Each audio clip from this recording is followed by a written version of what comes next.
Hello guys, welcome back to my channel. মই আজি আপোনালোকৰ ওচৰত এটা নিউ ৰেমেডি লৈ আহিছো। গৰমৰ দিনত মানুহৰ চুলিৰ প্ৰবলেমটো খুব বেছি। হেতু কাৰণে মই দেখাব খুজিছো এই নৰসিংহৰ পাত আৰু এল'ভেৰা কেনেদৰে চুলিত লগাব লাগে হেতু মই আপোনালোকক দেখাই আছো।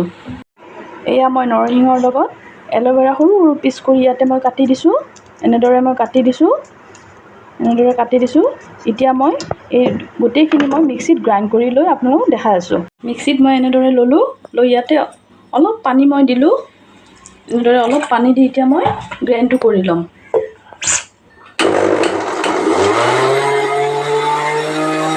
এয়া মোৰ গ্ৰাইণ্ড হৈ গ'ল। এতিয়া মই বাটি এটাত এনেদৰে গোটেইখিনি উলিয়াই ললো। লৈ এতিয়া মই নাৰিকলৰ তেল এচামুচ ইয়াতে দি দিম।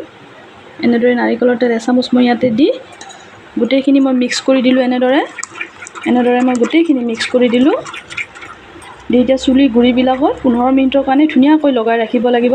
তাৰ পিছত ঠাণ্ডা পানীৰে ধুই পেলালে হৈ গ'ল। এই ৰেমেডিটো খুব প্ৰমাণ, আপোনালোকে ঘৰত ট্ৰাই কৰিব পাৰে আৰু মোক জনাব কমেণ্টত। ছাবস্ক্ৰাইব কৰিব নাপাহৰিব।